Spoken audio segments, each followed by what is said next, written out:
Hey everyone, Alexander here for another installment of Fridays at the Symphony. And this Friday we are going to, musically speaking, one of my very favorite places on earth, the green and pleasant land of Great Britain, to celebrate what is surely the most famous of the small but oh so treasurable number of orchestral works that have, since their premieres, remained key at the core of the standard repertoire. And in this case, that would be the Enigma Variations, the variations on an original theme, which will, I think it's fair to say, forever be unknown, of Edward Elgar, or if you're into the whole knighthood thing, as so many Americans still seem to be, Sir Edward Elgar. I always refer to him that way myself, because it was typical of Elgar's time and place to do so. As Claude Debussy and Maurice Ravel were the great geniuses of musical French Impressionism and central figures in what we call in French cultural history La Belle Époque, the beautiful epoch, the beautiful age, that effervescence of French culture in the years between the Franco-Prussian War in 1871 and the beginning of the First World War in 1914, so was Sir Edward Elgar the ultimate composer, along with the poet Rudyard Kipling, the ultimate cultural figure of England in the Edwardian era, the era in British history that's between the Victorian era and then the modern era with the beginning of World War I. Queen Victoria had died in 1901, and her eldest son, the very corpulent, very decadent, but very, very well-liked Edward VII became king. And it was from 1901 that not only his death in 1910, but really the beginning of the First World War, as I said, in 1914, that marked this great, brief, but brilliant effervescence of British culture, not just in music, but literature and all the arts, really. And Elgar was so very much a man of his time and place. In many ways, I think it's for that reason that Elgar has gotten a kind of a undeservedly tarnished reputation. He, in every photograph you see of Elgar, he is the Edwardian gentleman to the nines, right down to the tweed suits and, with the watch fob and he would love to pose in all of his decorations. He rose from very humble circumstances to being not just a knight of the realm, but he was given a baronetcy, and he was made one of the, it's called the Order of Merit, and only 12 people can hold the Order of Merit at one time in Great Britain, and he was one of these such people. So he was never shy to pose for photographs and all of his decorations. And he was a man of considerable hauteur, and he was, it has to be said, a passionate believer in the glories of the British Empire. But in that sense, he was no different from, Dvorak to the Czechs, Grieg to the Norwegians, Sibelius to the Finns, all those great Russian nationalist composers like Tchaikovsky and Rimsky-Korsakov, who were patriots to the core, to their own respective national ideals. I think also the comparison to Dvorak goes deeper than many people think, because people who don't like Elgar's music find it full of that pomposity and hauteur of British imperial culture in the Edwardian age. What I think people miss is the shatteringly beautiful, very vulnerable lyric spirit of the music, which, along with the brilliance of its construction, I think is one of the reasons why works like the Enigma Variations and a handful of other Elgar works like the cello concerto and the symphonies never really go away. Because the truth of Elgar's background and biography reveals a character out of musical history more like Antonin Dvorak than I think Elgar himself would have wanted to admit. Elgar, like Dvorak, came from humble circumstances. Born in the English countryside in a beautiful little village, his father was a piano tuner and who ran a little music shop. His mother came from a family of farm workers. They were in a rich tradition that existed for centuries in Britain and all over Northern Europe and certainly here in North America. Elgar's family was a typical working class family who, notwithstanding that, loved to read books and listen to music. And so Elgar actually grew up in a very rich cultural atmosphere. Music and literature especially was everywhere. His father was also the organist at the Roman Catholic Church in town. And this is where Elgar, like Dvorak, certainly for the first half of his life and career, endured a life and career of really endless struggle. Because just as Dvorak, being a Bohemian, being Czech, was a second-class citizen in the Habsburg Empire of the mid and late 19th century, so was little Edward Elgar absolutely, unequivocally, a second-class citizen by being working class in a country with a rigid class system, and Roman Catholic in a nation which still to this day has a Church of England. Of course, things were very different back then, but to be Roman Catholic in Protestant England in the late 19th century was to have profound challenges set in your way, especially if you were also at the same time from a working class background. Like Dvorak, Elgar had really an indescribable sense of determination, not without its moments of self-doubt. But even more than Dvorak, Elgar was a totally self-taught musician and a self-taught composer. Even Dvorak had managed to get his parents to help him attend the Prague organ school, where he learned how to be a church organist, like, say, Anton Bruckner did, coming from his little town in Austria.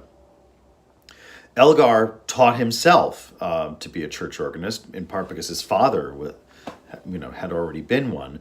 But in every way, Elgar was self-taught. He would have his Saturday afternoons off because, of course, his father's music shop on a Saturday would close after lunch. And he would just go into the fields, go into the English countryside, his pockets stuffed with bread and cheese, and carrying with him a satchel full of miniature scores, most especially Bach and Handel and Beethoven. And Elgar was one of those incredibly gifted young people who could just look at a score and read the music, know what the music sounded like in his head. And this is how he taught himself to be a musician.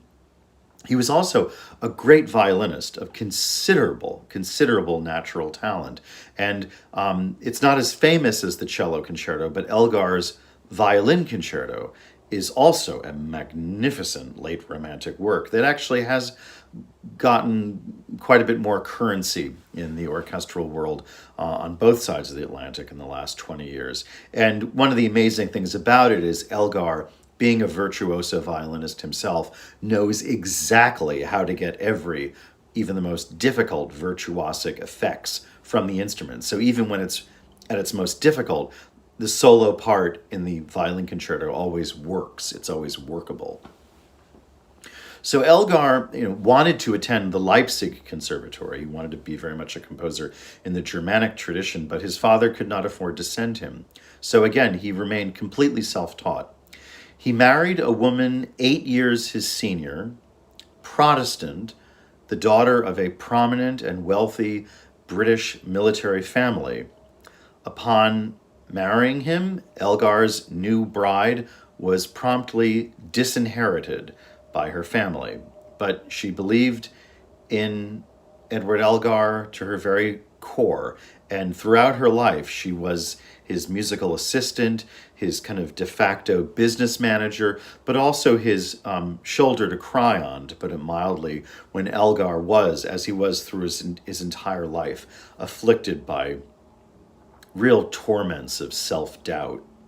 So imagine you're Elgar, you're now in your early 40s, which is not young in the 1890s, and you have these dreams of being one of the great composers, but the only problem is you haven't yet written a really great piece. Well, it was with the encouragement of his wife, and this Elgar may have come from humble circumstances, but he was, by this point in his life, blessed with a wonderful circle of supportive friends.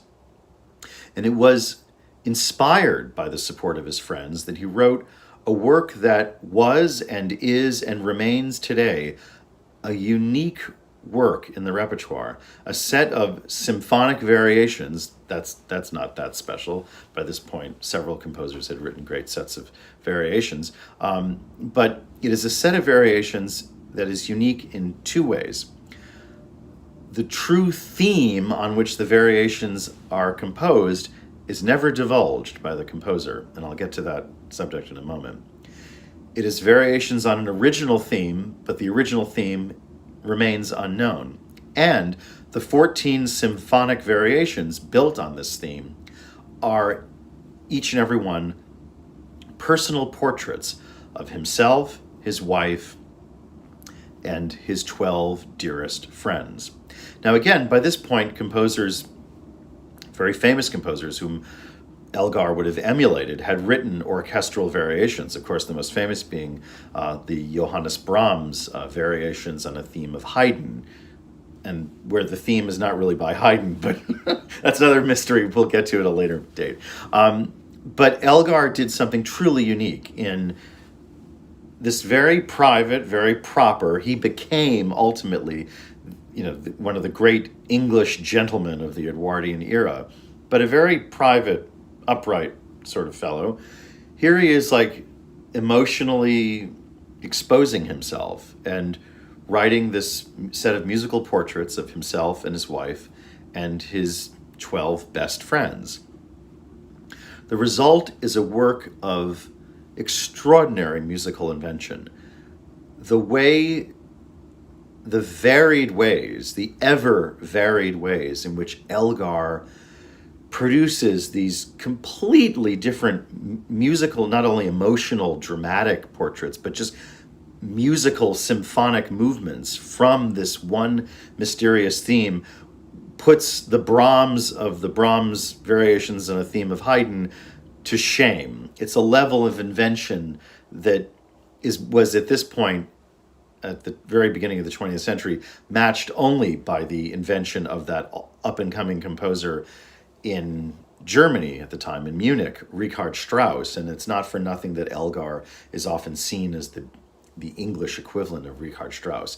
The tone poems of Richard Strauss were a great influence on Elgar, as was the music of Brahms and Dvorak. Dvorak also, by the way, wrote a beautiful set of symphonic variations, but they come nowhere close to matching the sheer musical invention and just listen for the sheer dramatic flair with which Elgar dispatches these 14 symphonic variations. He's like what the French call a plein air painter, a painter who paints in the open air. He's like one of those, have you ever been to a banquet where, like a charity banquet where they employ a painter who will do a portrait like during dinner? Elgar's like that, but just to the ultimate degree.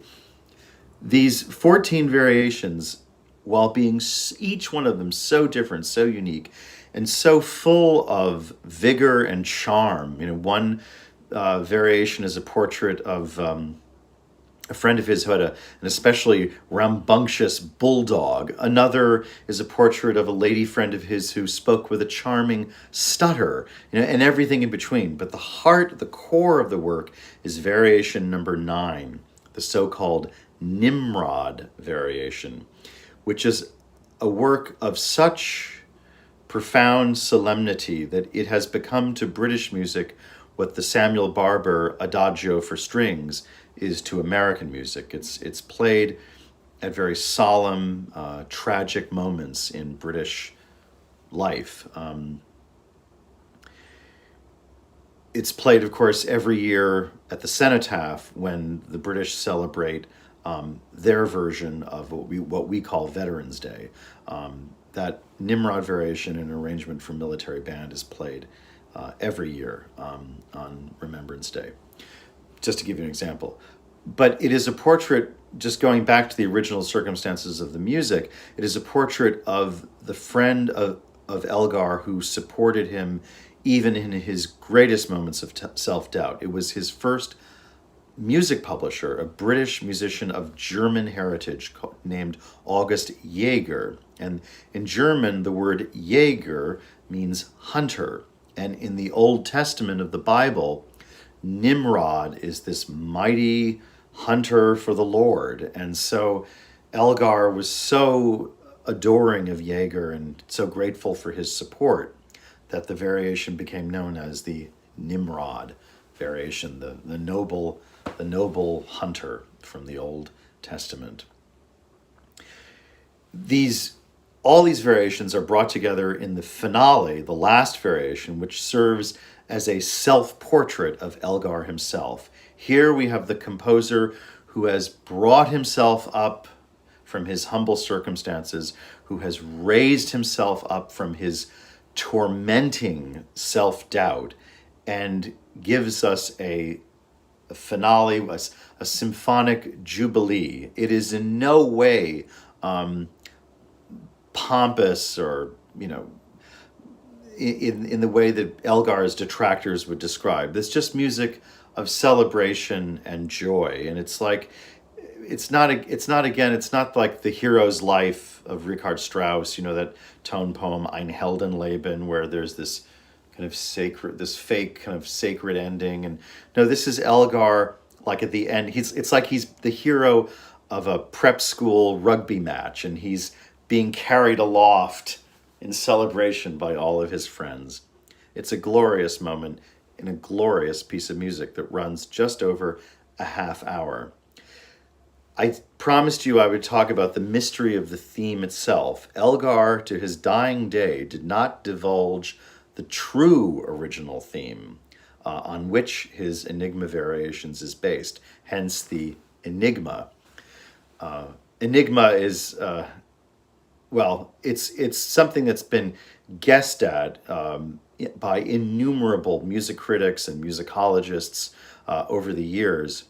For a while, it was thought that Rule Britannia was actually dun dun da da da da dun dun dun dun dun, and you'll see the Elgar, the theme at the beginning has this gesture of da da dee da da. So people thought that for a while. My personal theory is that it's based on the slow movement, a subsidiary theme from the slow movement of one of Mozart's greatest symphonies, and a symphony that it is known absolutely that Elgar himself especially admired, the Symphony number 38, the Prague Symphony of Mozart. That theme that goes dee da da da da, dee da da da da. And Elgar, like many composers, would often play the music of other composers, especially beloved composers, to kind of warm up at the piano. Another famous example was César Franck, the great French-Belgian organist and composer of just the generation before, mid to late 19th century France. A composer actually Elgar deeply admired. Franck, and like Elgar, a church organist, would often play the music of Wagner at the piano to get himself kind of inspirationally warmed up to write some music of his own. And apparently Elgar loved just to play Mozart's symphonies in reductions at the piano in his spare time. I think that's the most logical answer, but we will never know. And this enigma, this eternal enigma only adds to the work's mystery and charm. So I hope for those of you for whom this is a discovery, you will put away all of the negative connotations about, if you don't, like that Elgar was this great believer in the British Empire, that's totally okay.